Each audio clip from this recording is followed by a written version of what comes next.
vez mais acirrado, as projeções para os próximos anos são crescimentos contínuos. A questão das pessoas com a saudabilidade, né, com a questão de saúde e com a questão de bem-estar, e eu não estou querendo relacionar aqui só bem-estar animal, mas eu estou querendo falar da relação do bem-estar humano e da saúde humana, a eficácia na cadeia produtiva e também os impactos ambientais. Então, se nós pegarmos esses 4 tópicos, nós vamos verificar que todos eles estão focados na produção de alimentos e puxando para o nosso lado na produção de proteína animal. E aí, não tem como a gente falar de tecnologia disruptiva, falar de futuro, se nós não falarmos aí dos objetivos globais visando a sustentabilidade do planeta.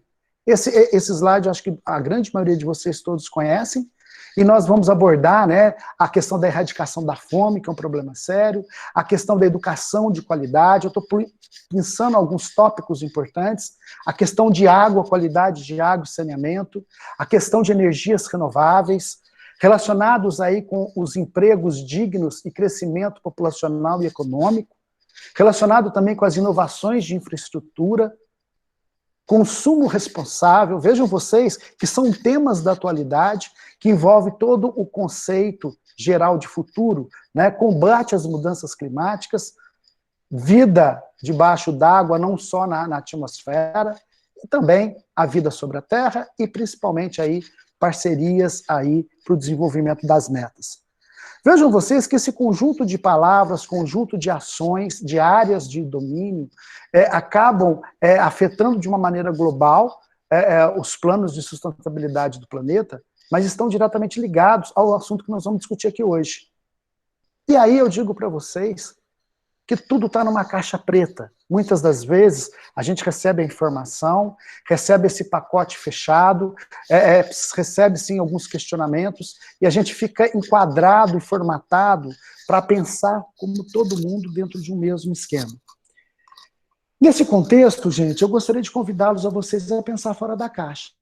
Então, nessa minha palestra de hoje, eu gostaria de convidá-los a pensar um pouco além. E principalmente porque a grande maioria de vocês, imagino eu aqui, eu sou a pessoa mais velha desse grupo, e vocês são o futuro. E hoje todo o mercado se discute exatamente não a produção mais para a minha geração ou para a geração de vocês. Nós estamos discutindo as produções para as futuras gerações, oxalá dos filhos de vocês e dos netos. O mercado se discute hoje 2050. Então, se vocês fizerem uma projeção, 2050, quem está formando hoje vai estar com seus 25 anos de formado em 2050. Né? Então, vocês imaginam eu que estou em final de carreira, onde é que eu vou estar, né, nesse processo todo. E aí, eu gostaria de chamar vocês a pensar um pouquinho no mundo. Antes da gente entrar na nossa discussão, esse mundo ele é muito variável de pessoa para pessoa. E cada um tem uma visão muito diferente de mundo. Uns vislumbram um mundo muito melhor lá no futuro, outros vislumbram um mundo próximo daquela sua realidade do dia a dia. Então essa visão ela é muito variável de indivíduo para indivíduo. Só que com essa visão, nós também temos que perceber as questões históricas do presente, do passado e do futuro. Aprender com os nossos erros e tentar uma acertabilidade maior, né, em todo o processo de vida, seja ele da vida pessoal, seja ele da vida profissional. Mas por que eu estou falando tudo isso para vocês? Porque, na verdade, as coisas estão mudando. E o mundo está em transformação. E essa transformação ela é histórica, mas acontecendo muito nos últimos tempos. Vejam bem, no século XIX, nós tínhamos ali que algumas perguntas que pairavam era: como assim libertar os escravos? Esse era o grande dilema da época. No século XX, o discurso era: como assim dar às mulheres os mesmos direitos que o homem? E agora nós estamos vivendo um outro discurso. Como assim libertar os animais? Então vejam vocês que existem tendências, né? A cada século, a humanidade passa por grandes questionamentos. E nesses questionamentos vêm as mudanças. Essas mudanças envolvem informação, envolvem pessoas, envolvem tecnologia, envolvem desenvolvimento, envolve comportamento, envolve os hábitos nossos.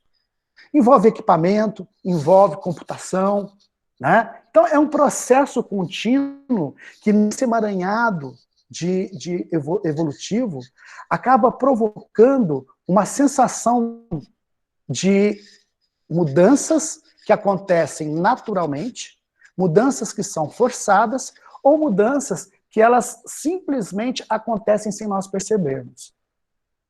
Vejam vocês, eu vou começar a contar uma historinha para falar para vocês de tecnologia disruptiva. Eu vou comentar uma história a história da evolução do som.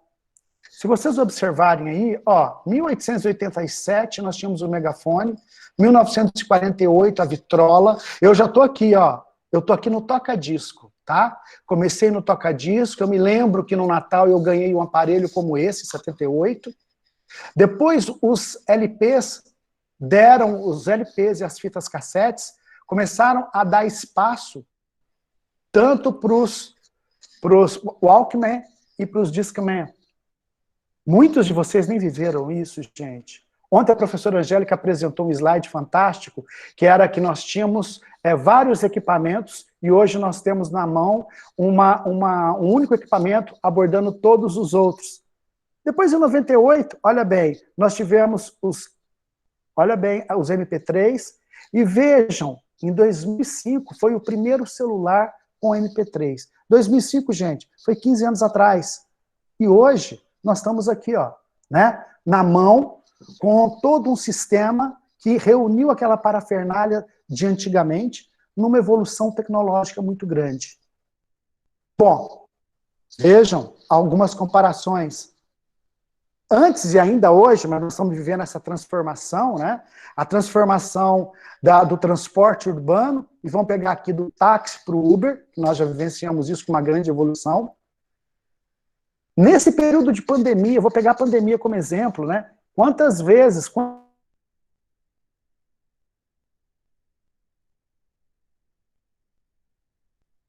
Em vez de uma loja comprar, estou ali comprando roupa, tênis, né, pela internet.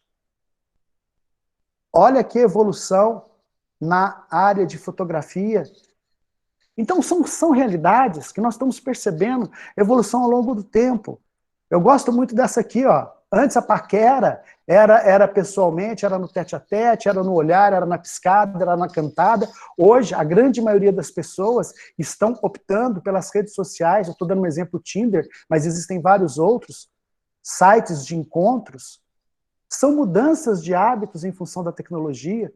E ainda, infelizmente, tem gente que está se discutindo na atualidade que a Terra é quadrada. Então, gente, se a gente começa a perceber essas evoluções, eu começo a chamar a atenção de vocês o que está acontecendo no mundo e o que vai acontecer na produção animal. Mas olha o que nós estamos vivendo. Nós estamos vivendo essa mudança nesse último ano, né? 2020 para nós foi exatamente uma mudança tecnológica, uma mudança em que nós saímos das nossas... vamos pegar uma semana de estudos presencial para estudos online. Isso é uma realidade que nós vivenciamos a cada dia, a cada instante. Vocês devem estar perguntando onde que eu quero chegar, né? Porque nós estamos falando disso tudo, são coisas da atualidade, são tecnologias que nós fomos forçados a manusear, a trabalhar, né? Várias plataformas, vários sistemas de conferência, e nós vamos começar a falar a primeira coisa do conceito. O conceito de tecnologia disruptiva. Então, o conceito de tecnologia disruptiva, a primeira coisa que a gente deve guardar é exatamente isso. Grandes avanços e grandes mudanças num intervalo curto de tempo. Tudo que acontece na sociedade e no mundo ao longo da nossa vida cotidiana, vamos tentar transferir agora para a produção animal. Mas, ao mesmo tempo, essas mudanças, elas provocam, no primeiro momento, um certo engano. A gente fala assim, truco que isso vai acontecer. Né? Eu rasgo meu diploma se isso que vai acontecer. De repente a gente começa a ficar questionando essas mudanças. Existe um momento que a gente cria um certo preconceito para as mudanças, e existe um outro momento que aquele acontecimento ele se transforma, sai do preconceito para um conceito e vira em oportunidade de negócios. Então é a percepção das pessoas em relação à nova tecnologia. E nós vamos falar disso, né? Quantas tecnologias que hoje a gente acredita, isso não vai acontecer, elas estão na nossa porta, né? Eu não vou adiantar, mas só para a gente ver o que está chegando. E o que está chegando, a gente fala assim, mas isso está acontecendo na Europa, isso acontece nos Estados Unidos, mas no Brasil isso vai demorar a chegar. Pelo contrário, nós vivemos num mundo globalizado. E essa inovação disruptiva que acontece constantemente, ela provoca um grande impacto, gente, cultural, um grande impacto nos nossos hábitos diários, tá certo? E esse impacto nos nossos hábitos diários, eles envolvem aí as mudanças dos nossos conceitos, ou seja, a quebra dos nossos preconceitos, as novas demandas, a criação ou surgimento de novos nichos de mercado, outros mercados cada vez mais exigentes, a procura de novos produtos, existe uma competitividade mercadológica, surgem novas oportunidades profissionais, empregos, eu estou falando de emprego, novas oportunidades de formação. Então já existem estudos estatísticos, estudos de levantamento, de que algumas profissões futuras ainda não surgiram e surgirão nesses próximos 5 anos. E a gente pode acompanhar o que está acontecendo agora com várias profissões que surgiram só nesse momento de pandemia. Mas qual que é a realidade, né? O conceito é uma coisa e a realidade. A realidade, nós vamos começar a falar a primeira coisa disso aqui, ó. A grande preocupação dos governos, de quem trabalha com produção de alimentos, é a fome mundial. E essa fome mundial, gente, é abastecer as grandes cidades. Abastecer as populações que estão crescentes cada vez mais. E essas populações, elas estão numa escala exponencial. Vejam, essa informação já é bastante batida em várias apresentações, mas existe uma estimativa, vejam vocês, que nos próximos 50 anos, a população do mundo exigirá pelo menos mais 100% de alimentos. Veja, em 50, o que nós não conseguimos fazer nesses últimos 300, 400, 500 anos, nós vamos ter que fazer nos próximos 50 anos, com toda a demanda necessária. Porém, desses 100%, 70% dessa produção terá que ser realizada com alta tecnologia, porque senão nós não vamos conseguir abastecer essa população futura. Aí alguém fala, mas o que eu tenho com isso? O que eu tenho com isso é que nós vivemos, nós somos profissionais da área de produção de alimentos. E aí esse passa a ser o nosso grande desafio, é o grande desafio do agronegócio, tanto do agronegócio quanto do setor agropecuário. E aí a gente passa por uma questão muito importante, a produção, seja de fibras, de grãos, de proteínas de maneira geral, elas necessitam desse aumento, e eu já vou dizer, nos próximos 40 anos. Próximos 40 era 2010, não são mais, é nos próximos 30 anos. E o que está mudando nesse contexto como um todo? Essa mudança ela acontece de uma forma muito rápida. E aí a gente começa a falar do agronegócio brasileiro. Eu não sei se vocês acompanharam as notícias aí, ontem, foi ontem ou anteontem, saiu exatamente a questão da balança comercial, e apesar de termos crescido muito pouco, ficamos ainda positivo, foi exatamente o setor do agronegócio. E o agronegócio, queiram ou não queiram vocês, o Brasil, vejam aí, é o primeiro produtor e primeiro exportador de laranja, primeiro produtor e exportador de açúcar, segundo produção de frangos e primeiro exportador, olha a soja, olha o milho. Se a gente puxa isso, né, essa potência que somos nós, para a questão de produção animal, a professora Angélica abordou isso ontem também, vejam aí, ó, a produção de bovinos, a produção de frangos, a produção de leite, a produção de suínos. Então, a nossa agropecuária, ele é um destaque mundial. Então, nós também precisamos ter consciência da importância nossa enquanto profissional, da importância nossa enquanto, como que eu vou dizer para vocês? A importância nossa como usuários das novas tecnologias para dar conta de abastecer essa cadeia mundial, né? E a aptidão do nosso país. Em função de tudo que a gente vive, em função de todos os problemas sociais, políticos, culturais que nós vivemos nesses últimos anos, nós não podemos esquecer que nós somos parte deste país. E que este país só vai para frente baseado nas nossas funções dentro do agronegócio brasileiro. E aí a gente passa dessa realidade e a gente vai para o consumidor. O que acontece com o mercado consumidor? E eu não estou falando só da dona de casa, eu estou falando do consumidor geral. Né? A gente começa uma grande discussão na mudança do perfil. As pessoas estão mais preocupadas com aquilo que elas estão comendo. Estão mais seletivas. Existe uma competitividade na oferta de produtos nas gôndolas dos supermercados. Então, eu sou de uma época, gente, em que se comia de sábado e domingo, de domingo principalmente, era macarrão com frango. Era comida de domingo. Ia no supermercado, era um tipo de margarina, era um tipo de leite, era leite de saquinho, tá certo? Não tinha essa variedade de produtos que nós temos. Além dessa variedade, hoje estão se questionando o quê? A qualidade desses produtos. Muito bem. Se a gente começa a avaliar essas questões todas, a gente começa a perceber que todo mundo está procurando isso aqui, né? Segurança de alimento. Então, segurança de alimento para que possa abastecer as populações, mas para que cada um possa abastecer a sua família. Essa é uma preocupação. Só que por trás dessa preocupação, vem também a questão da resistência a antimicrobianos, a produção de alimentos livres de antibióticos. Essa é a discussão do momento. A questão sanitária, a sanidade de precisão dos nossos rebanhos. Então, é pano de fundo todos esses cuidados envolvendo aí essas tecnologias disruptivas.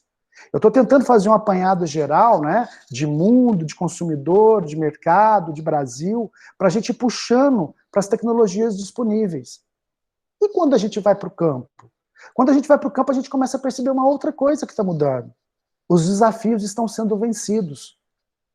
Eu sou de uma época também que o produtor mal tinha na sua empresa um computador. Hoje ele tem o seu celular, nem se for para falar no WhatsApp, nem se for só para comunicação, mas cada vez mais está sendo modificado esse perfil de produtores. E uma outra questão muito importante, esse senhor aqui já está aposentando, quem está entrando na sequência dele é a outra geração, que é a geração dos filhos, que estão muito mais antenados.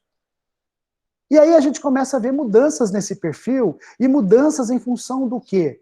A tecnologia está aí, ó, o mundo está nas nossas mãos. Seja no meio urbano, seja no meio rural, não importa. Hoje está muito fácil nós determos a informação, nós determos o conhecimento. Vamos pensar agora, só nesse período de pandemia, gente, quantos cursos cada um fez aí, extracurricular, baseado na gama de cursos EAD que existem disponíveis na rede. Né? Então a gente começa a perceber que a informação está aí nas nossas mãos. E existe também uma questão muito importante, existe a questão também do êxodo rural. Então existe a questão ainda da mudança da saída do homem do campo para o meio urbano, tá? Ao mesmo tempo, o meio rural, o campo, está se pagando mais, então tem a questão da fixação do homem na terra. Então existe uma mudança, um comportamento social muito envolvido nesse mundo tecnológico que nós vivemos hoje. Mas nós nos deparamos com a conectividade. E a conectividade hoje, também eu comecei falando para vocês lá no início da palestra, né, de conexão, mas é importante nós falarmos da conectividade global, a conectividade nas fazendas, a conectividade de transmissão, né? Tudo isso envolvendo as questões que possam estar transmitindo a informação, transmitindo o pacote de dados, que nós vamos falar daqui a pouco, e transmitindo todo o conceito envolvido por trás de um sistema produtivo eficiente. E essa conexão vai permitir, sim, que eu mantenha a qualidade, o controle, os padrões produtivos mais adequados à realidade do produtor.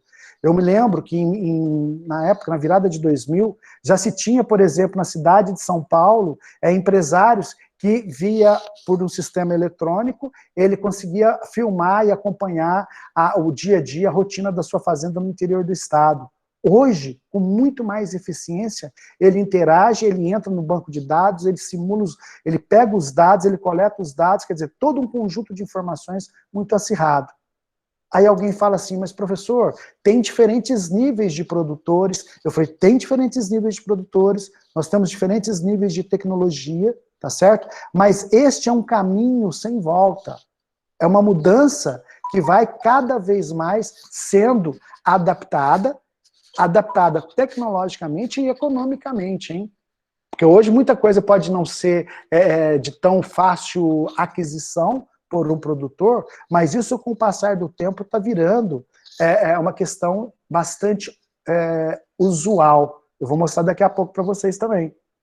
E por trás desse painel todo vem o quê? Vem a questão da zootecnia de precisão. Vem a questão da rastreabilidade animal, a questão do bem-estar animal, as questões relacionadas à ambiência. Eu não vou me deter aqui dentro dessas ferramentas, mas eu quero mostrar para vocês que tudo isso está envolvido dentro de um contexto. E um contexto muito mais sério, que é um contexto de escala de produção. Eu estou mostrando para vocês aqui um complexo agroindustrial da produção de ovos em Iowa, nos Estados Unidos. Então, isso aqui é uma indústria de proteína animal. Aí alguém fala, nossa, mas olha como que é a produção de ovos americana. Mas nós não ficamos muito atrás. Olha, isso aqui é uma situação nacional. Então a gente começa a verificar que as questões não acontecem só lá fora, já está acontecendo aqui dentro. O nível tecnológico também acontece aqui dentro. E aí a gente começa a perceber algumas questões importantes. Deixa eu ver se dá para ouvir. Ver se vocês conseguem acompanhar isso aí.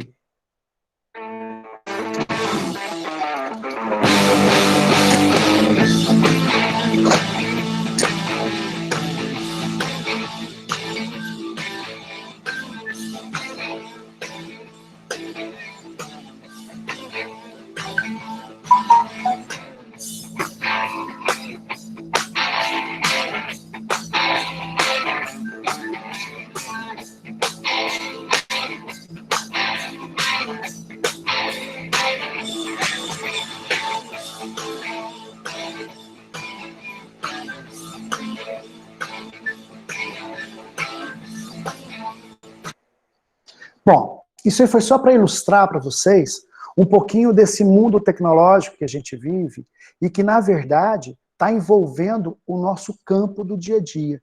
Então nós precisamos, e como um todo, gente, se projetar. Como será o mercado daqui 5, 10 anos e onde vocês querem estar dentro dessa mudança que está acontecendo no dia a dia. Eu imagino que aqui nós temos, assistindo essa apresentação, alunos de diversos períodos que vão estar se projetando no mercado, eu vou jogar aqui nos próximos 3, 4 anos. E vocês precisam estar antenados com tudo isso que está chegando. É importante ter a visão do pequeno produtor, mas é importante ter a visão desse aparato tecnológico que está chegando. Porque senão, gente, 6 meses nós ficamos obsoletos. E aí a gente começa a questionar o mercado internacional. Ah, mas por que o mercado internacional? Porque nós somos grandes exportadores, não tem como.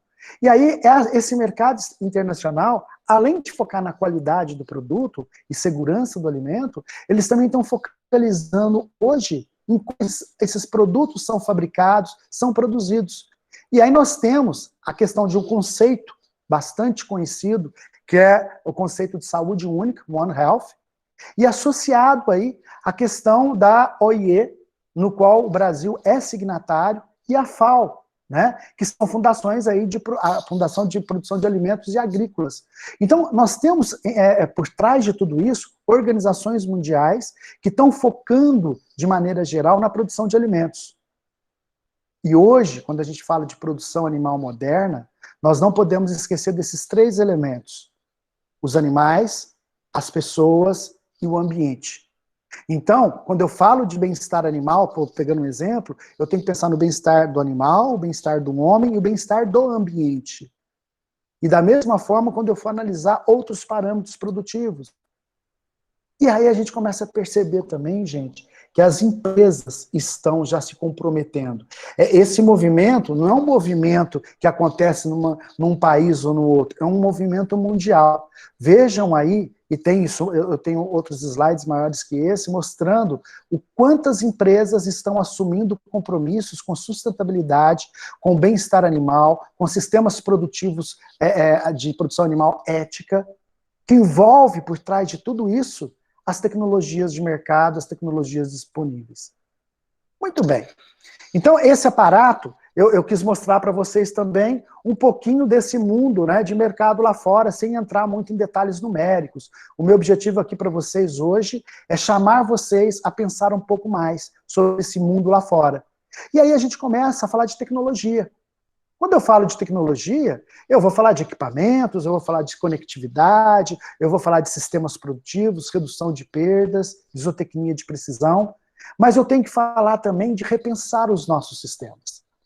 Repensar os nossos sistemas para um país tropical como o nosso, abençoado por Deus, com as características climáticas, com a mão de obra que nós temos, com a qualidade, né, e com os problemas que nós temos também. E aí, além dessas questões, nós temos que avaliar as questões regionais, que não existe receita de bolo, né, para o nosso sistema produtivo. O que eu consigo produzir no Rio Grande do Sul, Santa Catarina, nem sempre vai ser adotado no Centro-Oeste ou no Nordeste da mesma forma. Então nós precisamos desengessar todo o processo produtivo e adaptarmos às necessidades regionais de cada produtor.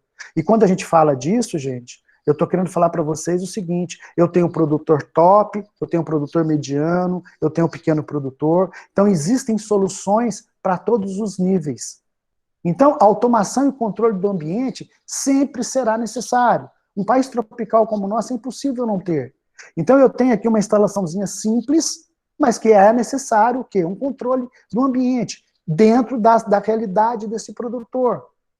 Por outro lado, foi mostrado ontem também pela professora Angélica, vejam aí a largura dos barracões hoje todo equipados. São visão de mudanças de projeto.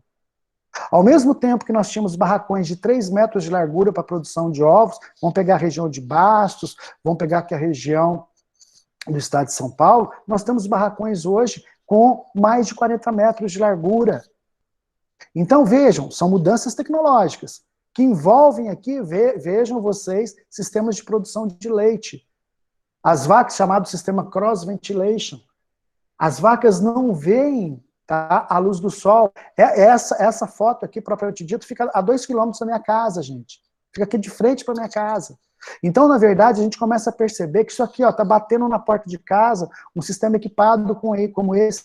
Vejam vocês, sistema totalmente controlado, com condições de ambiência totalmente focada nas exigências do animal e visando produção, focando no bem-estar, focando na sanidade, tá certo? Usando para isso controle do ambiente. Vamos pegar na avicultura, né? Então nós temos galpões totalmente controlados.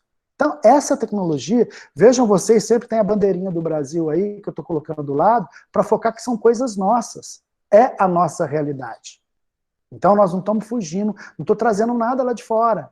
E ao mesmo tempo, vejam isso aqui, ó, produção de suínos.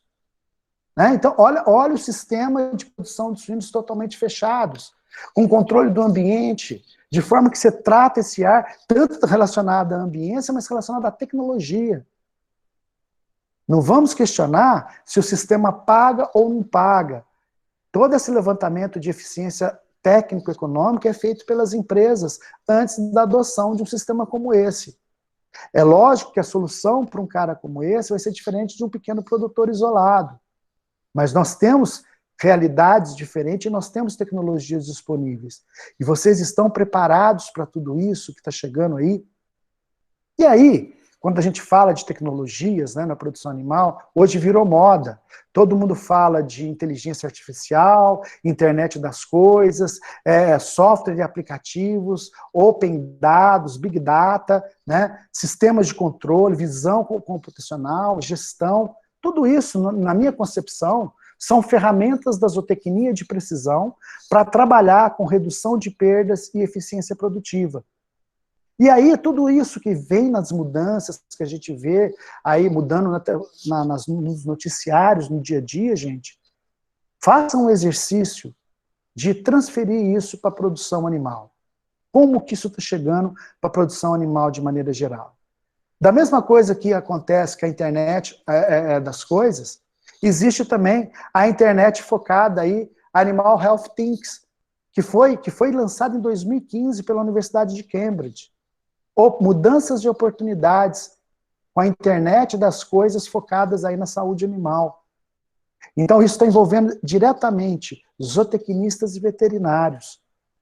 Não dá para nós ficarmos aquém dessas informações.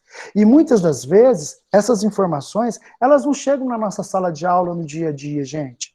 Sabe por quê? Porque nós, enquanto professores, nós temos uma grade curricular que nós devemos cumprir de ensinamentos básicos.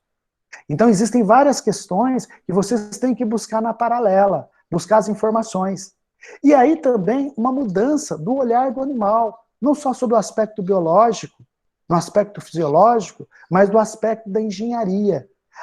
Avaliar o animal como um elemento responsivo.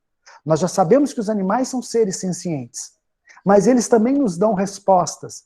E essas respostas vêm cada vez mais de forma diferente. Hoje, com aplicações de tecnologia. Vejam com a tecnologia de microeletrônica, de bancada, isso é a cabeça de um palito de fósforo. Vejam o tamanho do chip, vejam o tamanho do sistema, baseado em o que isso é capaz de produzir de informações.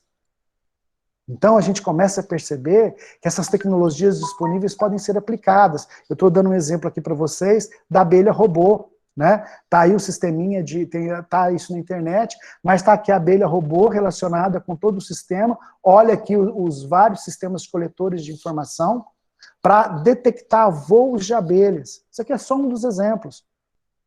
Isso tem aqui em São Paulo. Eu tive a oportunidade de visitar a Universidade do Vale do Jequitinhonha, em Diamantina. Tinha os professores de lá desenvolvendo alguma tecnologia nessa área também. Então a gente começa a ver que existem coisas sendo feitas aqui no nosso país. Mas o que é importante a gente observar?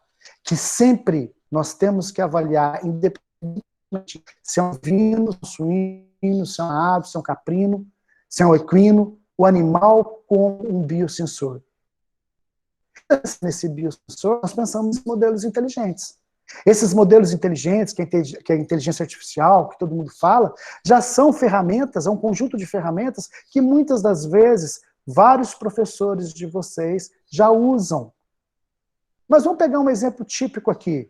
O animal como biosensor, no qual ele tem um sensor intraruminal, ele tem um sensor no colar, ele tem um sensor aqui intravaginal, ele tem um pedômetro, tá certo? E todos esses conjuntos de sensores passam a informação, essa informação ela é processada, sai numa tela e vai com uma resposta, ou uma resposta para um desktop, ou uma resposta para um aplicativo num celular. Então esse é o primeiro modelo digital que eu quero apresentar para vocês, que já é coisa antiga, não é coisa nova. Isso já existe. Existe um segundo modelo, que é o modelo como biosensor, o animal sendo um atuador, controlador, e ele mesmo toma decisão, ou um conjunto de animais emitem um sinal por um modelo matemático e que começa o sistema a tomar a decisão em função desse conjunto de animais. São tendências. Né? Então, tudo isso a gente começa a vivenciar no dia a dia. Eu fui fazer uma busca, né, de quantos aplicativos nós temos. Gente, é uma quantidade. Nós temos mais de 350 aplicativos. Nós estamos na era dos aplicativos. Mas eu quero chamar a atenção de vocês que não basta só um aplicativo, é muito mais que isso. Nós precisamos não só desenvolver aplicativos, mas ter um conjunto de informações, porque o que nós estamos vivendo é o seguinte, a aquisição de dados ficou fácil, a captação de dados, só que as pessoas se perdendo em o que fazer com esses dados agora. Trabalhar os dados. E aí a gente começa a perceber que essa realidade é uma realidade que está cada vez mais crescente. Nós vivenciamos um momento aí das startups, e essas startups cada vez mais apresentando soluções, grandes soluções, acompanhadas de aplicativos, para que a gente possa estar desenvolvendo isso no campo. Eu vou trazer aqui só uma historiazinha para vocês. Uma historiazinha de um case de um incubatório. Imaginem vocês, pensando em ciência, pensando em tecnologia, o bem-estar da mãe falando com o filho. Toda mulher grávida geralmente fala com o feto no seu desenvolvimento embrionário. Aí começou-se a pensar na relação materno-filial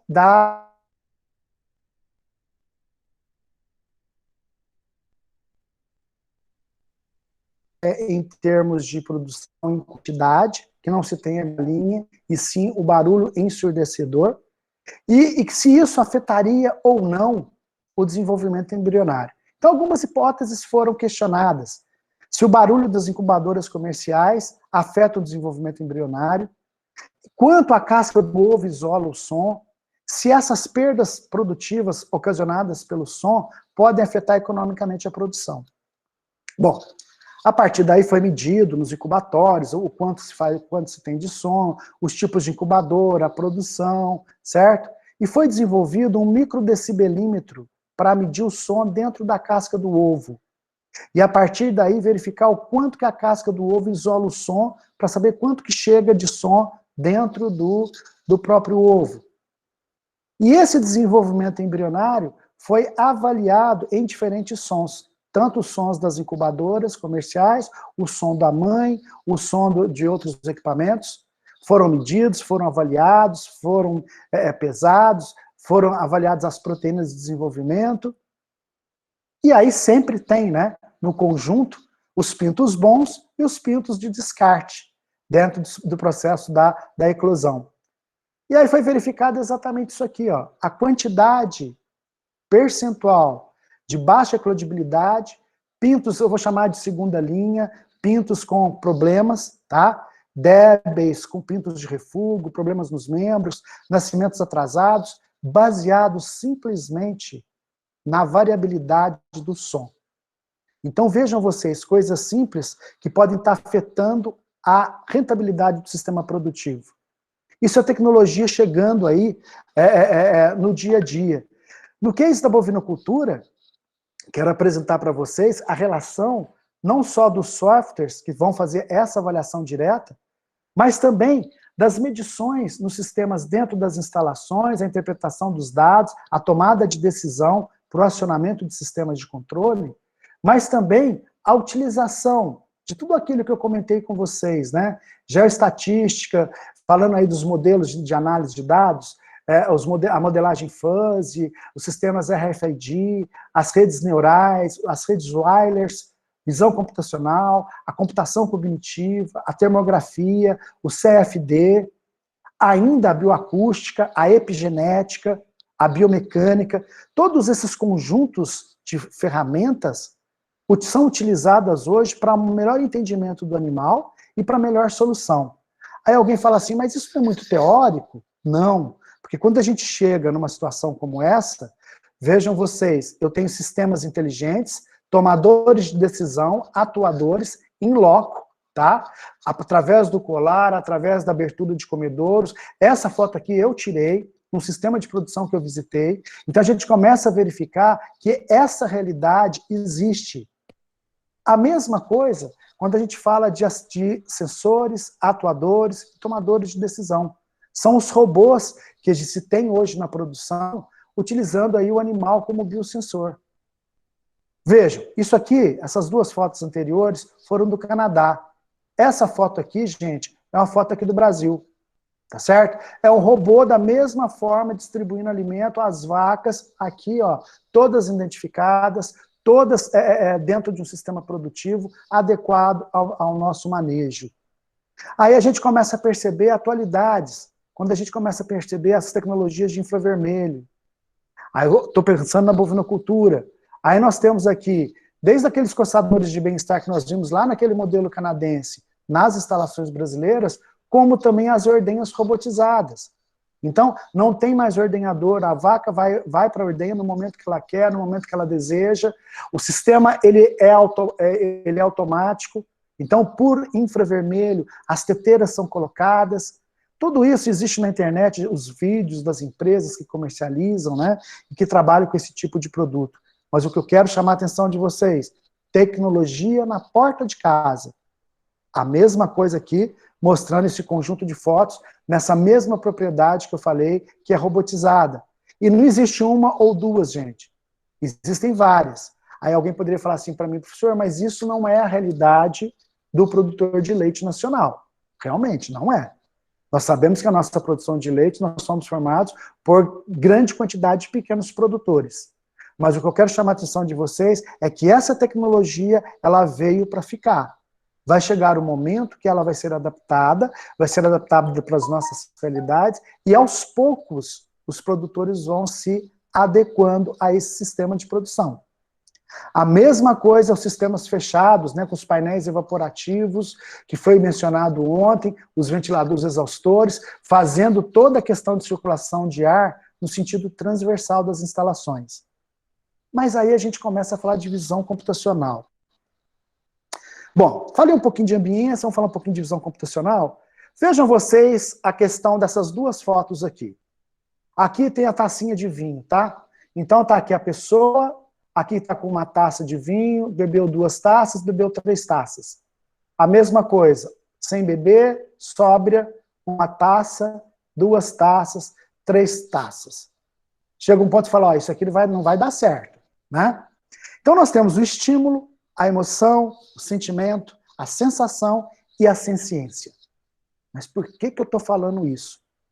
Se existe essa variação entre eles, será que existe variação entre esses dois? Vejam esses dois olhares. Brigas, né, homérica entre os dois, quem acompanhou isso num outro momento. E hoje nós já temos softwares, gente, que são desenvolvidos para verificar o movimento facial e se as pessoas estão sendo sinceras ou se elas estão sendo falsas. Vejam essa foto, vejam essa foto. Vamos pegar o nosso Papa, certo? Muito bem. E por que isso não chega aqui, hein? Qual é a reação desse animal? Qual a reação dessa galinha? Opa! Qual é a reação desses bois? Então, isso já chegou, já está aí. Então, é a visão computacional sendo utilizada para expressão computacional. Para expressão facial. Então, já existe aí o site, que tem todos os sistemas, ó, sendo avaliado em função do movimento da musculatura, em função dos animais que estão comendo ou não. Então, olha, se avalia comportamento, se avalia tempo de ingestão, se avalia movimento de velocidade de ingestão e quantidade de ingestão. Sensores colocados exatamente neste ponto para ver movimento muscular da face animal. Vocês já chegaram a pensar nisso? O monitoramento em tempo real da ingestão do alimento? Saímos do gerenciamento grupal para gerenciamento individual. Aí alguém fala assim, ah, mas isso aí, professor, isso aí é questão de pesquisa, não é? Não é, gente? Isso aí é uma questão de realidade virtual. Vocês conhecem muito bem já os softwares que tem hoje nas câmeras de cidade para identificação de pessoas que entram, que saem de um determinado local, reconhecimentos faciais de indivíduos, tá certo? Ao mesmo tempo, a vaca inteligente sendo regida aqui, ó, pelo sistema de um colar, ao mesmo tempo o sistema sendo monitorado por um profissional que vai monitorar a saúde, que vai monitorar o estresse, que vai monitorar o nível de doenças, o nível nutricional, simplesmente por softwares. Aí a minha pergunta é, nós estamos preparados para tudo isso? O que eu quero chamar a atenção de vocês é para que vocês não fiquem com os preconceitos. Isso não vai chegar aqui, ou isso eu não vou dar conta de fazer. Tudo isso, gente, é questão de tempo e questão de treinamento. Né? Mas nós temos que ter o seguinte, a tecnologia está chegando e os animais estão sendo cada vez mais responsivos. E aí, cada vez mais, nós precisamos entender esse olhar animal, a expressão corporal, a expressão facial, de modo que a gente possa somar nesse conjunto de informações para melhor acertar aqui as tomadas de decisão.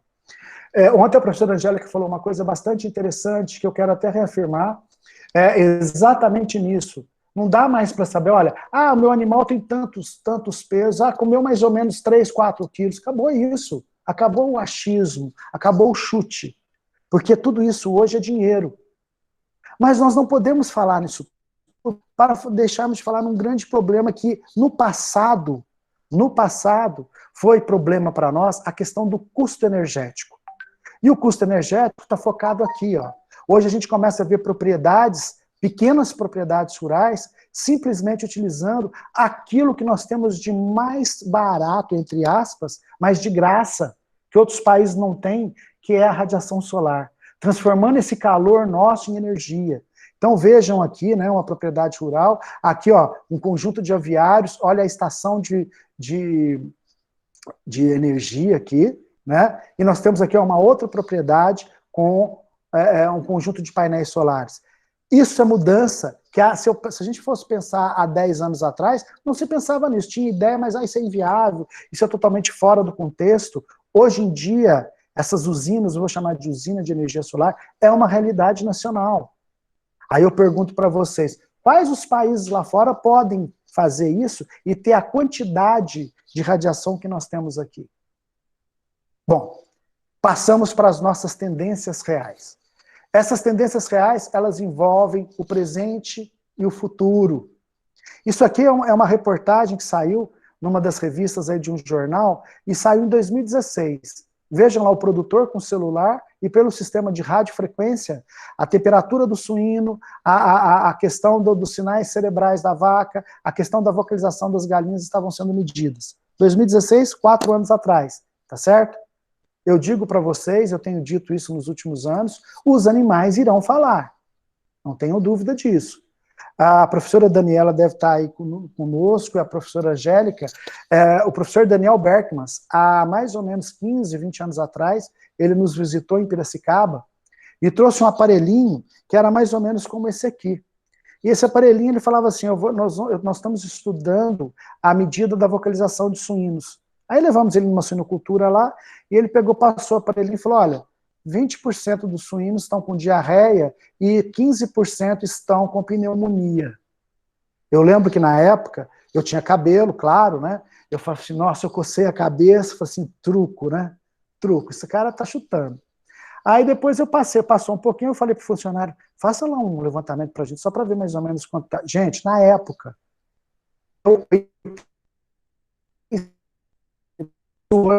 é uma realidade, é um equipamento chamado Somo, já é comercializado, o profissional Daniel Berkman é da Bélgica, ele se aposentou e hoje ele é consultor dessa empresa, e está vendendo esse equipamento para avaliar vocalização de suínos. Da mesma forma, a mesma empresa está trabalhando com vocalização de aves. Então vejam, em 2017, já foi detectado pela vocalização de aves eventos de frio, calor, fome dos animais. Produtores ingleses também detectaram aí a questão do uso do equipamento para começar, olha bem, a percepção dos piados, número de piados, quantidade de piados em relação ao crescimento animal.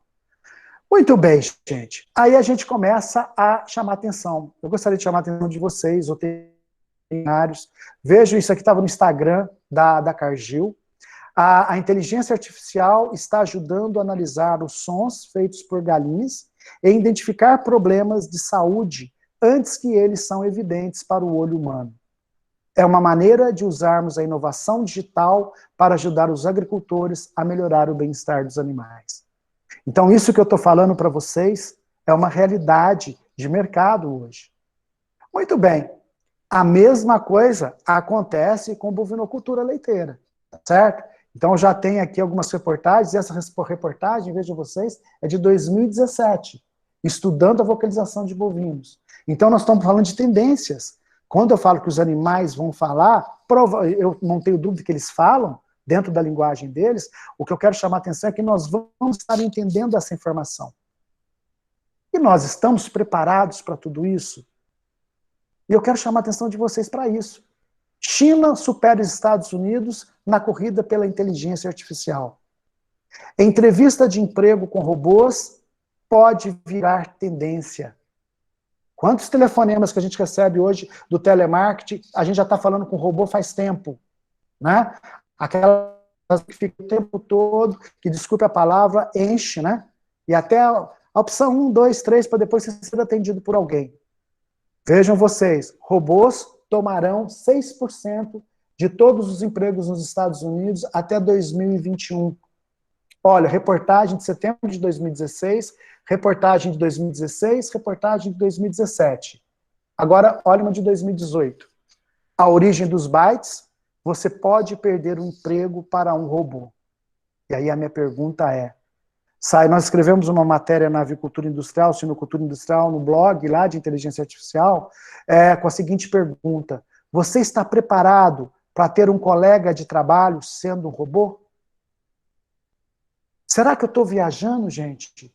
Eu estou apresentando essas ideias para vocês, nós estamos discutindo tecnologias disruptivas na produção animal. Vocês serão os profissionais do futuro. Vocês estão preparados para isso? Ou vocês estão naquela história, isso não vai acontecer, eu duvido que isso vai acontecer? Eu digo para vocês que isso já está acontecendo. E aí, eu já mostrei essa foto, mas olha aqui, ó, os robôs, eu mostrei o robô na bovinocultura, o robô na avicultura, tá certo?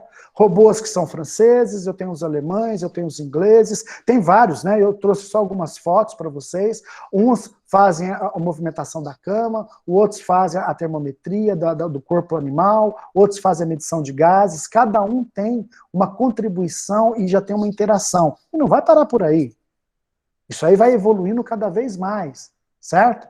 Mas o que mais me chama atenção também é essa evolução. Deixa eu ver se vai passar um videozinho rapidinho. Põe aí. Se a internet está boa.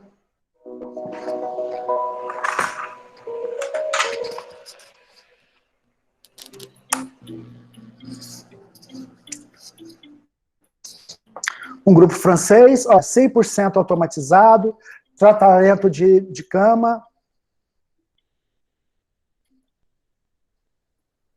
movimentação dessa cama, certo? Revolvimento, redução da produção de amônia por causa da aeração dessa cama também.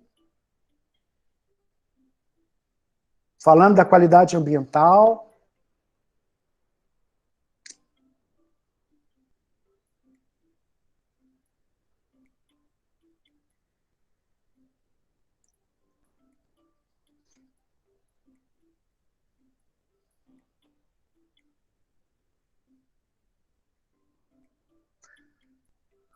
Fase de crescimento.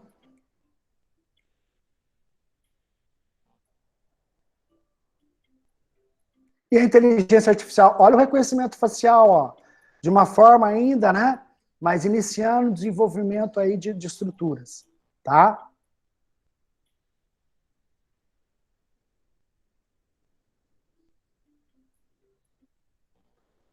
Bom, aí a gente começa a pensar num outro esquema bastante importante. Robô desenvolvido por empresa Caxias do Sul alimenta suínos e toca música clássica. Vamos falar do nosso, né, gente? Aí a gente começa a pensar como que a gente pode estar evoluindo nesse contexto. Ó, robô alimentador de suínos toca música clássica, robôs dividem espaço na granja com produtores de suínos, robotização na suinocultura de precisão propicia melhoria na qualidade e no aumento da produção. Olha o robozinho brasileiro, né? Foi comentado também ontem um pouco sobre o sistema. Agora vejam aqui, ó, tem um filmezinho só para vocês, para quem não teve oportunidade de ver ainda.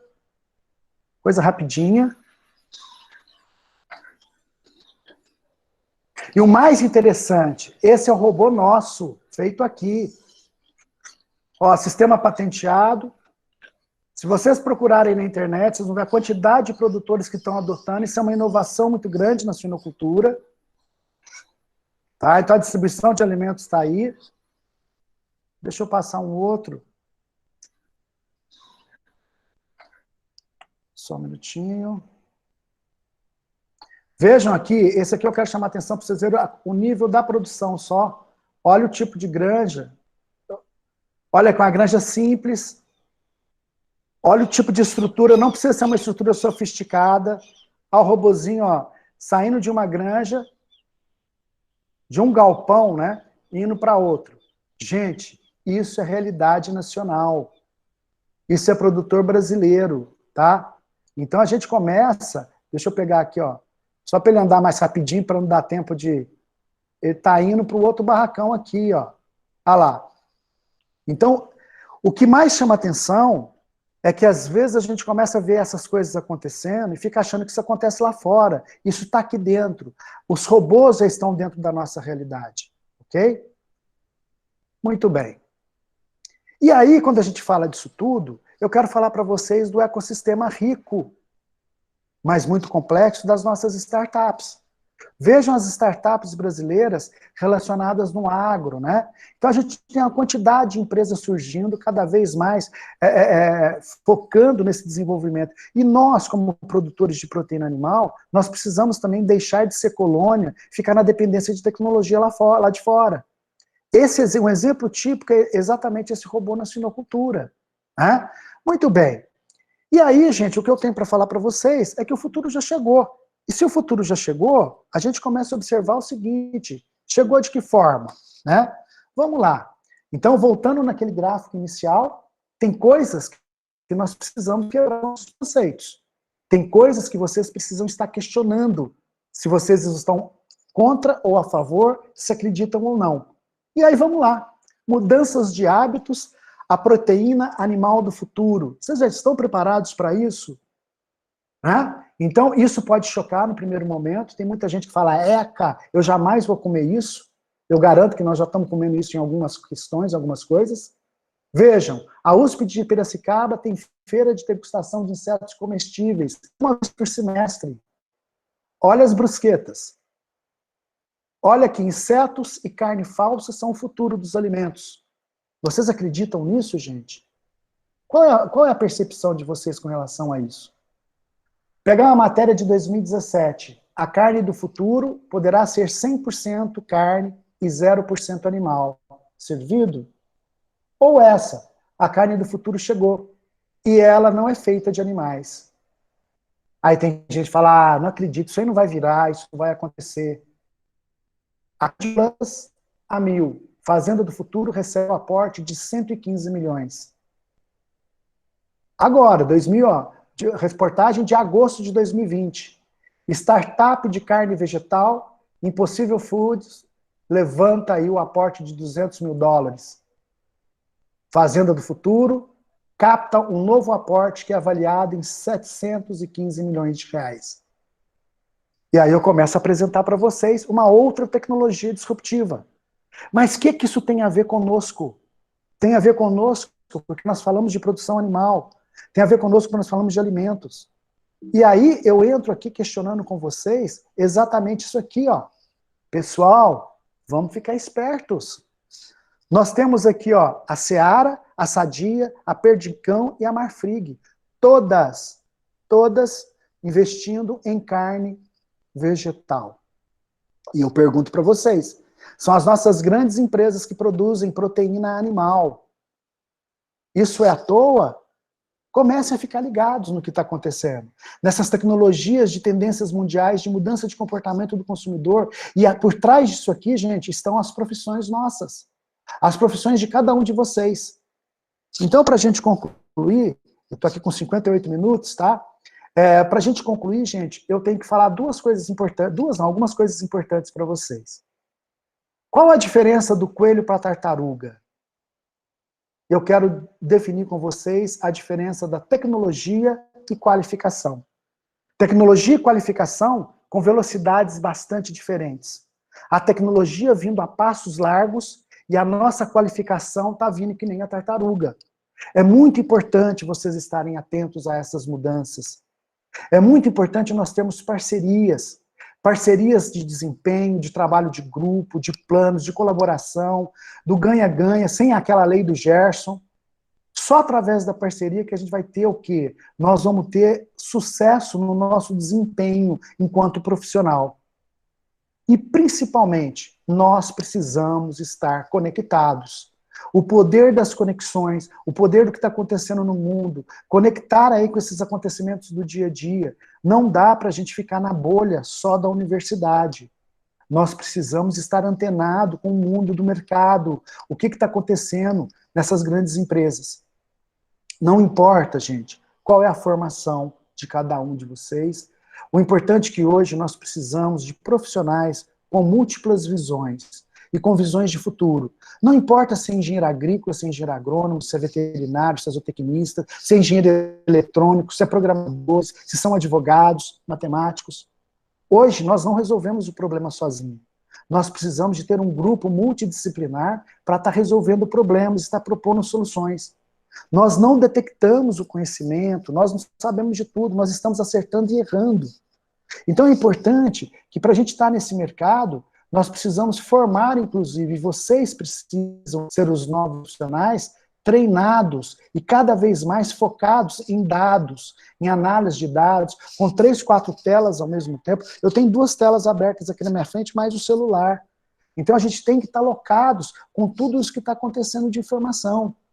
Porque isso é a mudança. E a mudança que acontece na geração de vocês é muito diferente da mudança que aconteceu na minha geração. A minha geração foi muito mais lenta, mas a de vocês está numa velocidade muito grande. No final, o que a gente quer? No final, a gente quer exatamente isso aqui, ó, segurança alimentar, tá certo? Para as famílias, famílias felizes, para que possam estar desempenhando as suas atividades do dia a dia. A gente quer eficiência, né? A gente quer que tenha uma maior acertabilidade e a gente quer sucesso. E eu espero que vocês também queiram isso, né? Bom, eu estou encerrando minha fala por aqui. Eu gostaria de agradecer a vocês pela oportunidade. Eu estou passando aqui, essa é a minha equipe de trabalho hoje, aqui em Piracicaba. Aqui nós temos veterinários, nós temos zootecnistas, nós temos engenheiros de biosistemas, engenheiros agrônomos, tá certo?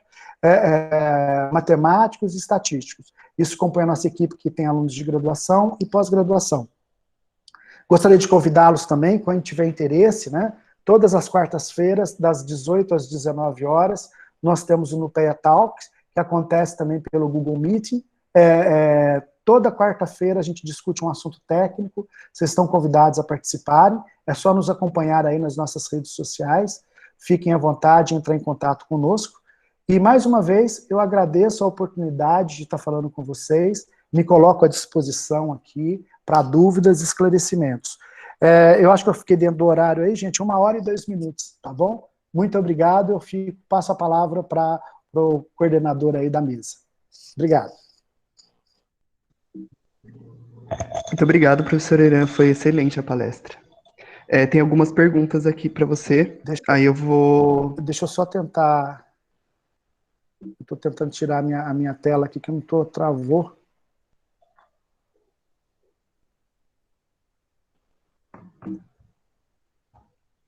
Ai, caramba, peraí.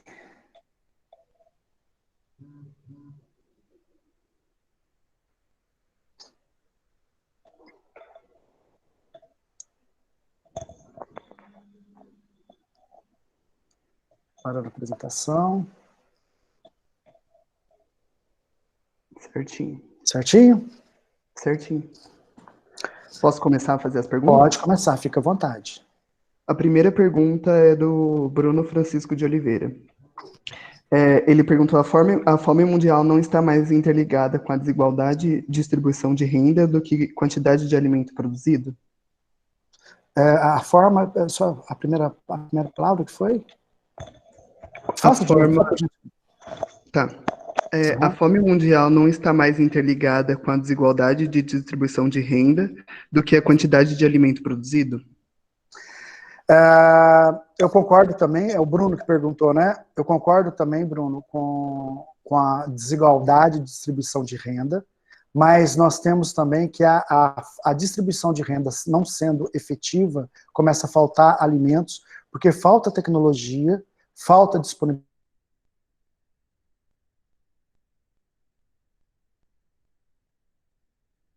diferentes, com características produtivas muito diferentes. Não sei se eu esclareci aí, mas eu concordo com você que está relacionado, mas nós temos que pensar no setor de produção, que as tecnologias são dificultadas em função das variações climáticas e sazonais de cada região.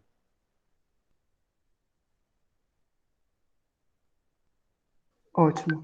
O mesmo aluno, Bruno, fez outra pergunta. Pensando nas políticas de bem-estar animal e nos objetivos de desenvolvimento sustentável, como organizar uma produção que não esteja ferindo o meio ambiente, o animal e, ao mesmo tempo, contribuindo para as exigências do mercado? Ótima pergunta. É uma equação matemática, né? Na verdade, você tem que fazer aí, um jogo de equilíbrios, né? Porque existem várias questões importantes. Existe a questão dos manejos, as questões dos manejos produtivos, sanitários, produtivos, reprodutivos. Existe questão ambiental. Então, na verdade, esse modelo, ele não é um modelo perfeito. Quando a gente fala em teoria, é uma coisa. Quando você vai para campo, você vai ter que somar aqui, você ganha-se de um lado, perde-se de outro, e vai se tentando equilibrar. Então, quando a gente associa a questão de exigência mundial, nós já estamos falando de bem-estar animal. Porque hoje a exigência mundial é essa. Mas aí quando a gente fala de bem-estar animal, nós temos que pensar na viabilidade econômica da implantação de programas, que aí vai depender do convencimento do produtor em adotar aquele sistema. E depois nós ainda temos a questão cultural, né? Até que ponto os produtores hoje estão conscientes que é necessário a adoção de novas técnicas de bem-estar animal. O que eu acredito é o seguinte: como é uma demanda de mercado, vem de uma exigência de fora para dentro. Para que eu possa produzir, para que eu possa vender, eu tenho que produzir dentro de alguns critérios. E só vai vender quem tiver dentro desses sistemas. Isso se a gente pensar, Bruno, em 2 sistemas de produção. Na verticalização, né, na produção verticalizada, e naquela produção individual. Uma coisa é a gente falar de grandes cooperativas, vamos pensar em aves, suínos aí, e outra coisa é a gente pensar no leite. Então são sistemas de produção com características bastante diferentes. Ok? Ótimo. A próxima pergunta é do João Sampaio.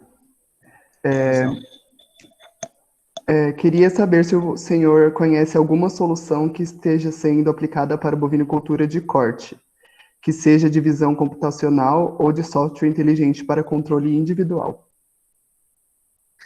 Eu conheço algumas startups, inclusive, que estão fazendo controles individuais, tanto de peso, quanto de avaliação focal. Startups nacionais, inclusive.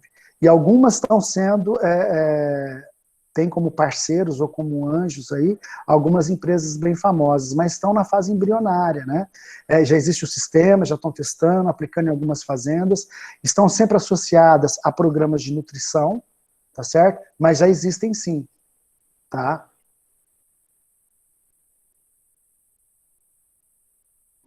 A próxima pergunta é da Patrícia Rossi. Esses sistemas de avaliação de expressão facial, mastigação, colares, etc., avaliam bem o bem-estar, mas como saber até que ponto não estarão causando desconforto? Patrícia, uma das questões básicas de qualquer sistema para controle, seja de alimentação, ou seja de qualquer índice que seja focado no bem-estar, ou até mesmo outro parâmetro, ele tem que ser não invasivo. E para ser não invasivo, ele não pode provocar um certo desconforto. Então não são equipamentos ou sistemas que vai estar apertando, que vai estar incomodando de alguma forma o animal. Então essa é uma das premissas, porque senão não justifica uma coisa em prol de outra. Só pegando um exemplo, né?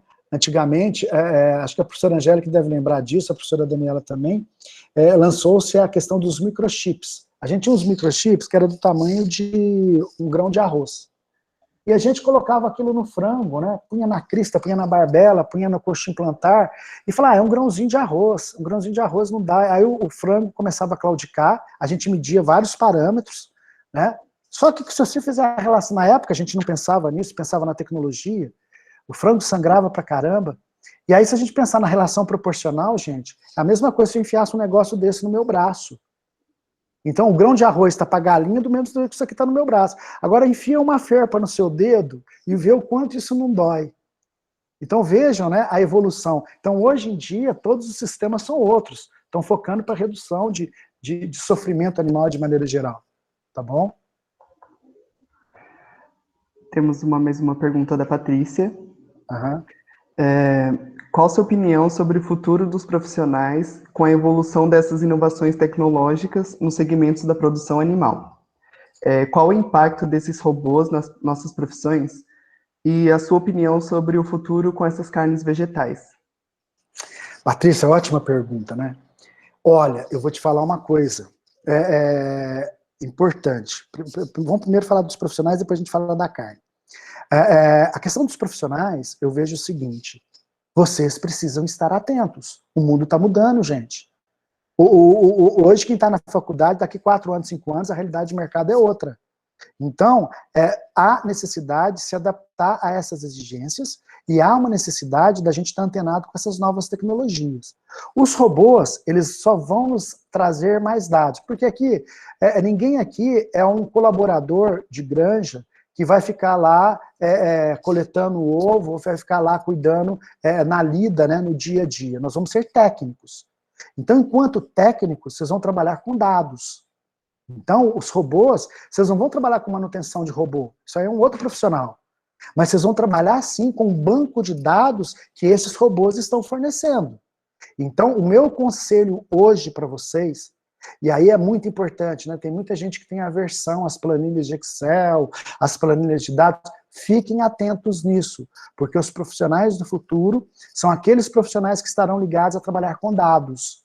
Porque nós vamos ter uma gama de dados e quem souber resolver softwares e modelos de aplicação disso vai sair na frente. Não fiquem preocupados com o robô que vai pegar um emprego disso ou daquilo. Não vai afetar nós nesse efeito. Ele vai nos dar garantia e bancos de dados mais precisos. Com relação à carne vegetal, chamado também de carne celular, carne alternativa, eu vou ser bem sincero com você. Eu já experimentei algumas, eu não sei se vocês tiveram a oportunidade de experimentar, né? Tem algumas fast food aí que já tem essas carnes. Eu experimentei por curiosidade, inclusive, para ter essa opinião para dar, mas o paladar é individual de cada um, né? Cada um gosta de uma coisa. Veio para ficar, e é uma outra mudança, é uma outra quebra de paradigma grande. Eu nunca vi, no ano passado, eu nunca vi nos congressos de bovinocultura de corte, inclusive, eles estão preocupados com o movimento vegano no país. Então, eu não estou querendo fazer apologia a movimento nenhum, mas, na verdade, o que está chamando a atenção, o que antes não incomodavam, começou a incomodar. E começou a incomodar de que maneira? A preocupação não é mais nós, gente. Quem cria hoje um filho com uma dieta alimentar, esse filho que é criança hoje vai criar o filho dele que é adulto, as próximas gerações. É um crescimento em escala, tá certo? Então essa projeção é para os próximos anos. Então, e por que vocês acham que essas empresas tradicionalmente de proteína animal estão começando a pôr o pé e pôr produtos diversificados nas gôndolas do supermercado? Porque esses nichos de mercado estão crescendo e eles já fizeram estudos com tendências à mudança. Falar para você que vai acabar, eu não acredito nisso, mas que vai reduzir bastante, eu acredito. Eu acredito, e outra coisa que eu acredito mais, coisas que às vezes a gente ainda hoje não acha, né? Ah, não é tão parecido, não é tão gostoso, não é tão assim, isso vai cada vez mais ir aprimorando e melhorando. Não tenha dúvida disso. Porque eu apresentei para vocês uma notícia de 2017, de 2, 3 anos atrás. Vocês vão ver daqui em 2025. Como é que nós vamos estar nisso? E aí, o que me chama a atenção é o seguinte, como vocês, que são zootecnistas, e que são médicos veterinários, eu estou pensando nesse público, né, que trabalha com proteção animal, nós vamos estar preparados para isso. Nós temos que ter caminhos alternativos também, tá certo? Essa é a minha questão aí. Pensem, gente, pensem aí nas N soluções. Por mais que eu defenda, eu defenda não, né? A gente vive da produção animal, a gente tem que pensar nessas alternativas e mudanças do que estão acontecendo. Que foge só ao nosso querer. Com certeza. É uma pergunta Vai lá. do Ian Ferreira, desculpa. Uhum. Boa noite, professor.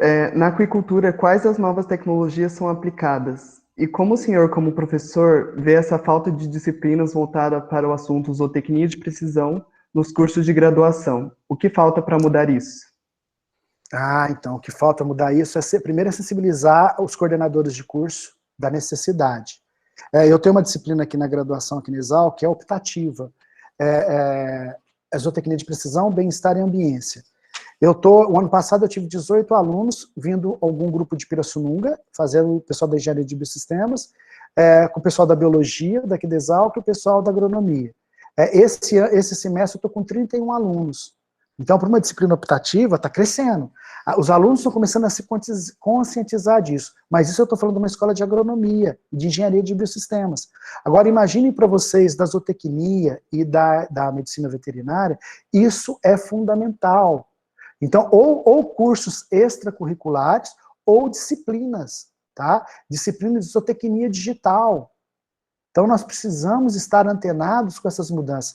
A grande dificuldade que eu vejo é que nós, professores, e os professores de vocês também, nós não tivemos isso na nossa formação básica. Então, a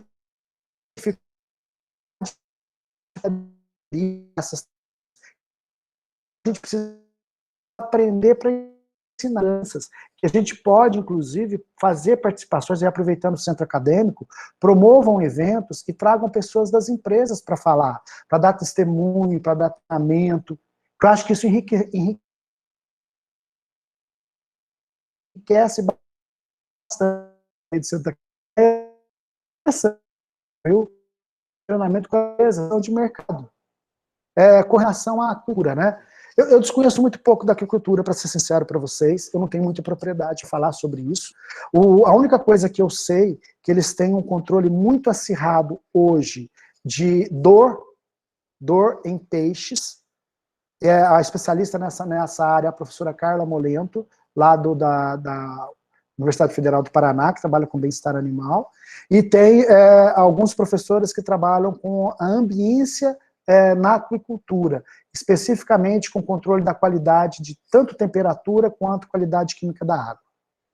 Tá? Mas eu não tenho realmente propriedade para estar respondendo isso para vocês, desculpem. Temos uma pergunta aqui da Renata. Ela diz que a Patrícia perguntou algo que eu também estava em dúvida.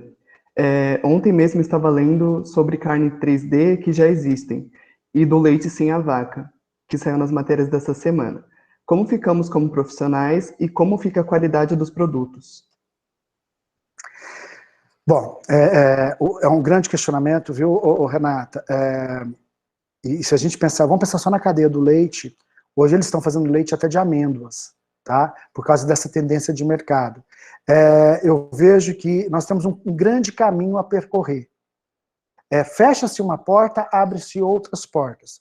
O que não dá mais para nós sermos céticos é que será simplesmente do jeito como sempre foi. Então, ocorrem essas mudanças e nós precisamos fazer mudanças com relação igual a questão que você levantou, de qualidade de alimentos. É fundamental, mas você pode ter certeza que a qualidade físico-química e organoléptica dos produtos terão controle de qualidade tão quanto tem esse produto de origem animal. Porque senão esse seria o primeiro, digamos, a primeira paulada que um produto alternativo teria ao ser lançado no mercado. Então, a questão não é nem entrar por esses aspectos, mas entrar pelas questões de onde o profissional se encaixa, né? E aí nós temos também que não é só zerar a produção animal de maneira geral, mas reduzir essa produção animal e achar um outro mercado de atuação, tá? Eu não gostaria que essa palestra ficasse para vocês como um desestímulo à produção animal, tá? Mas que ficassem atentos, para que vocês ficassem atentos a essas mudanças que estão acontecendo. Digamos que a profissão, ela vai ter sempre a grande utilização, porque a zootecnia e a veterinária são amplas as áreas de atuação. Algumas áreas provavelmente terão algumas restrições, mas são coisas futuras. Enquanto existir produção animal, nós estaremos ali presentes. Tá certo? São tendências de mercado. Ok? Mais alguma pergunta, Gustavo? Tem uma pergunta do Glauco. Ele diz assim, como você vê o consumo de insetos como você vê o consumo de insetos como um fator que tende a afetar o consumo de outros produtos de origem animal? Eu não tenho dúvida disso. Eu não tenho dúvida porque, por exemplo, a gente vê, hoje mesmo eu estava vendo no Instagram, uma professora aqui do país, e outra tese que foi defendida em Pirassununga, da substituição de farinha de inseto na nutrição de poedeiras. Então vejam vocês, olha aí o campo, né, abrindo para a zootecnia também. O uso de farinha de inseto como proteína para alimentação de animal. Então, quer dizer, isso já é um novo campo, uma nova abertura, uma outra tecnologia disruptiva. Sem dúvida nenhuma, vai entrar na alimentação humana talvez nem tanto no primeiro momento, como um inseto vivo, como eu mostrei, que choca, né? Quando a gente começa a ver aquelas brusquetas cheias de larvinha ali. Mas, por exemplo, vamos pensar nos nossos cereais, nas barrinhas de cereais. Muitas das vezes vão estar diluídas ali nas farinhas, a gente vai comer, você não vai nem perceber que é farinha de inseto moída. E é lógico, né, gente, que é um inseto produzido com esse ciclo de produção, tem as mesmas propriedades, ricos, né, com os componentes químicos aí para a nossa saúde. Então, é só questão de quebra de preconceito, abrir um pouco e vamos verificar o que está acontecendo. Não sei se eu respondi, é Glauco, né? É. A Renata, acho que a Renata fez uma outra pergunta, né? Mas aí não estão sendo os produtos verdadeiros, digamos assim. Renata, só pegando a sua pergunta, se é produto verdadeiro ou se é produto falso, aí nós vamos falar o que é verdadeiro e o que é falso. Certo? Quem falou que a carne bovina ela é verdadeira e a carne que é vegetal ela não é verdadeira? As duas são verdadeiras dentro das suas concepções. Certo? Só para a gente... Não tem o verdadeiro ou falso. Dentro da sua concepção. Tem mais alguma? A Patrícia fez uma pergunta. Mas a farinha de inseto na alimentação animal será acessível e a quantidade suficiente? Patrícia, eu não tenho esses dados de cabeça, nem os dados exatos, mas você pode ter certeza que, em termos quantitativos e qualitativos, isso é avaliado pela pesquisa, e isso, com certeza, será quem for produzir comercialmente, vai produzir em escala. Né? Talvez no primeiro momento até num custo maior, depois vai diluir num custo menor. Então, tudo isso é uma questão de projetos de novos produtos e estudos de percepção de mercado. Mas eu não tenho dúvida que isso, apresentando bons resultados, isso vai ser incorporado tranquilamente. E não digo só no animal, não, viu? Digo na nossa também. Não tenho dúvida disso. Eu não sei, não sei se vocês se é da época de vocês aqui, só na escala de tempo, a discussão de alimentos transgênicos, quanto teve discussão isso há 15, 20 anos atrás. Então, quer dizer, hoje faz parte da nossa realidade todo esse sistema, certo? Professor, é uma pergunta minha agora. O que você acha que falta para as tecnologias chegarem ao pequeno produtor? Como baratear as tecnologias? Como levar o conhecimento técnico e científico? Perfeito. Bom, eu acho o seguinte, o nosso país, infelizmente, não existe um sistema federal eficiente de extensão rural. A extensão rural é feita pelas empresas que acabam dando treinamento e vendendo seus produtos, certo? Então, para o pequeno produtor, nós precisamos de tecnologias adaptadas ao pequeno produtor, mas, acima de tudo, antes de chegar à tecnologia, precisa chegar educação, formação, de forma que esse produtor possa estar treinado, com treinamentos, com dias de campo, adaptados a essas tecnologias que vão chegando gradativamente. Não adianta você querer chegar para um produtor, para um pequeno produtor, e falar, olha, já está usando robô, já está usando isso, usando aquilo, que isso assusta e afugenta um produtor. Mas existem pequenos sistemas, pequenos modelos, que podem ser adaptados de acordo com a realidade daquele produtor, daquele pequeno produtor. Então, não é um pacote fechado, é um pacote gradativo. Então, existem grandes tecnologias para os grandes produtores, mas existem muitas tecnologias para os pequenos, que às vezes, por falta de interesse comercial, por falta até mesmo, gente, de competência de quem está no campo, essa tecnologia não chega. Às vezes, para uma determinada, sei lá, para alguém é mais interessante vender um determinado equipamento, um determinado produto, porque ele é vendedor daquilo, do que ele propor ao produtor soluções que podem ser resolvidas de outras formas. Então, é uma seara muito grande, e nós temos uma diversidade muito grande de produtores. Mas o que falta no primeiro momento é uma extensão rural bem direcionada. E esse é um papel nosso, né? Vocês, enquanto profissionais aí do futuro, vocês têm que estar aptos a conversar com o grande produtor e estar aptos a conversar com o pequeno produtor. E com níveis de conversas diferentes, certo? Com níveis de conversas diferentes, tá bom? Mas alguém tem alguma pergunta? Oi, Gustavo, vou fazer minha pergunta, pode ser? Pode sim. Obrigado, professor Irã, pela sua palestra, foi muito boa, como sempre, né? Agradeço Fala, já Guilherme. a sua pronto aceite, né, por estar aqui com a gente hoje. A minha pergunta vai meio de encontro com o que o Ian perguntou, né, dentro das universidades. O modelo da nossa universidade, da Unesp, ela tem alguns campos de engenharias, outros de exatas. O nosso aqui tem um campo de agrárias e tem humanas, né? Aham. Como que você vê essa integração entre o nosso curso, a nossa área agrárias, com a área das engenharias, para que a gente possa unir forças, vamos dizer assim, para bolar novas tecnologias e trazer isso para dentro da faculdade, né? Como que é na sua cabeça esse modelo, se é possível ou não? Eu acho que é possível sim, viu, Guilherme?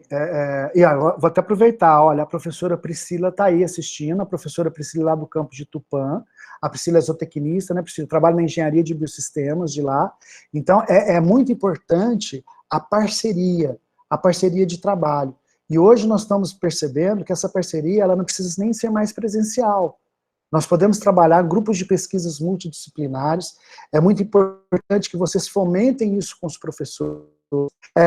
A universidade está passando por inovação, né? Muitos professores estão aposentando, novos professores estão entrando, então essa moçada que está entrando com uma visão muito diferente, bem mais antenada e bem mais corporativa.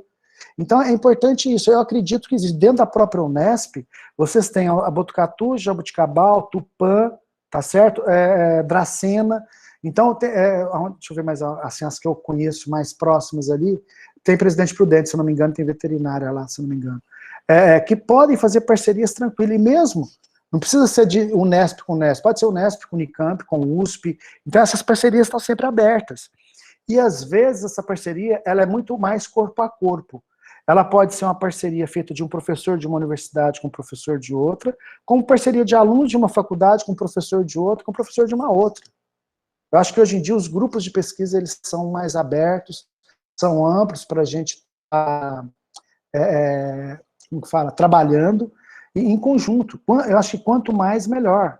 Né? A questão objetiva é somar tanto na formação, mas nós somos muito cobrados por produção científica, então também no desenvolvimento de ciência, certo?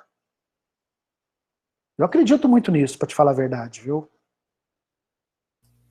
O Irã, com Oi. licença. Oi, Priscila. Tudo bom? Olá, tudo em ordem. Tudo bem, pessoal? Já que você citou meu nome, só Vai lá, falar um oi para o pessoal, né? E falar também justamente que essa questão de vocês aproveitarem o que a universidade, que os centros acadêmicos oferecem, né? De live, de novas informações, aproveitando que a gente está em casa, né? Vocês devem aproveitar isso, né? Conhecer as áreas, né? Então, na Unesp, a gente tem o curso de Engenharia de Biosistemas, aqui em Tupã, tem a pós-graduação em Engenharia de Biosistemas na Exalc, né? Da qual o professor Irã, né? Está ali em Piracicaba, então é um excelente centro de estudos, né? Aqui nós estamos com o nosso curso desde 2014, né? Então vocês têm a possibilidade de fazer disciplinas, né? Nas diferentes universidades, seja o Unesp, seja a USP, né? Vocês têm o curso em Pirassununga também, né? No Instituto Federal de Avaré. Então aproveitem, né? Já que o Irã falou que a gente tem essa questão, eu sou zootecnista, né? Eu me vi fazendo uma pós em bioclimatologia focada em produção, e vim parar num curso de engenharia de biosistemas, que trabalha totalmente com a área de zootecnia de precisão, voltada à tecnologia, automação e inteligência artificial. Então, né, as oportunidades estão aí e aproveitem, né? Então, fico à disposição, deixei meu e-mail aí para vocês. Tá bom? Um abraço, Irã, saudades. Outro abraço, Priscila. Beleza, obrigado pela participação aí. Beijo. Outro. Então, Guilherme, é isso aí. Acho que isso pra gente é muito rico, né, gente? E a gente está vivendo esse momento. Ela falou uma coisa que é bem que eu tinha esquecido, é bem lembrado, viu, Priscila? A questão de fazer disciplinas fora. Hoje a gente pode fazer disciplinas, sabe, elencar lá, e ainda mais que é online, né? Vai, faz a disciplina, aprende, troca informação. Hoje a conexão é tudo hoje, né? E o network, né, gente? O network é fundamental. Guilherme, você mesmo participou do treinamento conosco aqui, não foi? Sim, pois é, foi justamente, Então. a minha pergunta é um pouquinho baseada numa palestra, num evento que eu fui da professora Daniela, lá na Unicamp, e aí um pouquinho ter conversado com o seu treinamento lá na Exalc. Beleza. Mais alguma pergunta, gente? Acabou as perguntas. Professor, em nome do diretório acadêmico, eu queria agradecer a sua presença aqui com a gente, foi muito enriquecedor.